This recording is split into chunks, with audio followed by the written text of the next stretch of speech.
Students, today we are going to learn poem 6 No Man are Foreign. See, part 1. In this poem, first of all, I'll tell you the introduction of the poem No Man are Foreign. See, the title No Man are Foreign means that no man they belongs to another country. The poet want to say that all men are same, all men are equal. He wants to promote the concept of universal brotherhood.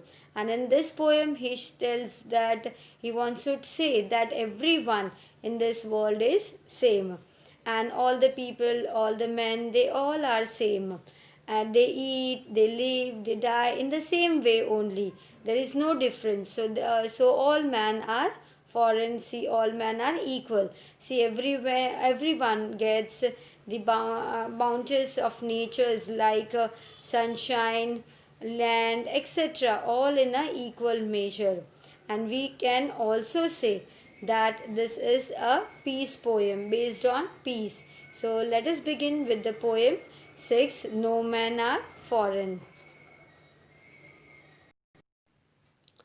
No man are foreign. See, in the first stanza, I'll read for you and then I'll explain accordingly. Remember, no men are strange, no country is foreign. Beneath all uniforms, a single body breathes. Like us, the land our brothers walk upon is earth like this, in which we all shall live. See, in the first stanza, the poet says us that no man are strange and no country is foreign. So he is attempting to remove the borders from the earth which have been erected to separate different countries. And then only no country will be foreign. We will feel that every country has our own land when there is no borders, and everyone will be free to move around.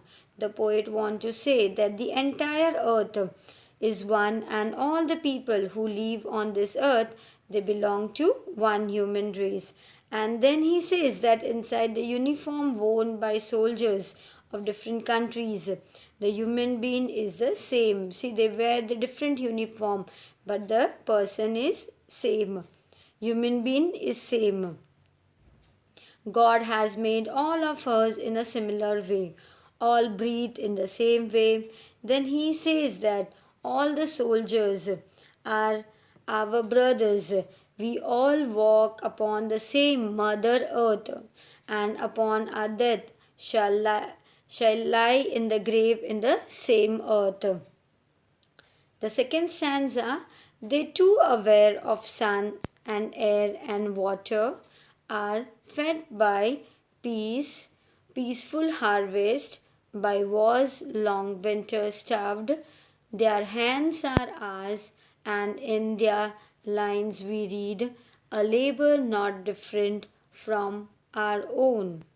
See, they refer to those people who belong to the countries, and we call them foreigners and discriminate them and fight with them also. The poet says that the nature has given us all the bounties of all the people, and also just like he has given us to us, and everyone gets sunlight, air, water in all equal measure, which means that God does not differentiate between people from different countries. And we all do farming during the time of peace. When there is no war, we live in a relaxed life and eat the things given to us by nature. And also he says that the way we starve during wars and winter time is the same for those belonging to other countries. Even they don't get food at that time. So he wants to say that the foreigners, they who belong to another country, and we both are same. And then the poet says that even their hands are same as ours. They work very hard, just like we do. And he is giving all the example to convey to the reader that there is no difference in us and the people belonging to another country. Remember, they have eyes like ours that wake or sleep, and strength that can be won by love in every land is common life that all can recognize and understand. See, in the third stanza, the poet says, ask the reader to read the remember something. What he says that we should keep in mind that the people of another country, whom we think to be our enemies, have been bestowed by God with similar appearance like us only. And God has given them also eyes like ours, which opens when awake and when closes when we are asleep. And similarly, he says, he has given them strength which we can win through love. And then he says that in every country, in every land, there is one common thing, that is life. See, life means all the things that are living, and if we come, we can recognize them and we can understand their feelings and realize that they are like us only. And then there will be no fights, no wars between us. Fourth stanza.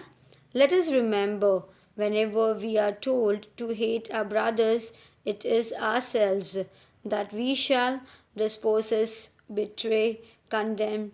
Remember, we who take arms against each other, disposes means dislodge. See, the poet says that we should remember that whenever someone tells us to hate a person from another country, to think him as our enemy, and whenever we think someone to be our enemy, then we deprive ourselves, we cheat ourselves, and we condemn ourselves.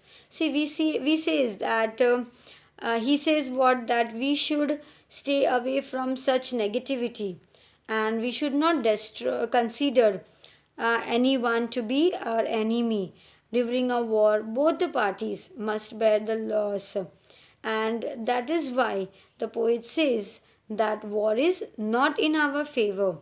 And he also says that whenever we pick any weapon against someone, we should remember one thing: it is the human earth that we defile. Our hells of fire and dust outrage the annoyance of air that is everywhere our own. Remember, no man are foreign, no country stranger. See what he says, James Kirkup, that is a poem from him. And he says in this stanza that we should keep in mind that whenever we pick up weapons against any person, we make the earth dirty, because what, weapons kill people and their bodies, which fall on the earth and they make it dirty. And whenever this war happens, that leads to lots of bloodshed, fire, and death. And these dead bodies, they accumulate on the earth and it make it impure. And the fire of war which erupts, the smoke which comes out, the dust which fills the air, it is so dirty that it pollutes and outrages what it out it means violates the purity of the air. And with all these things, the poet wants to give us a message that we should not indulge in war. And finally, he ends the poem by writing the first line in the reverse and saying that remember that no men are foreign and no country strange. That no country is strange. I hope you all have understood such a beautiful poem. No man are foreign. Thank you.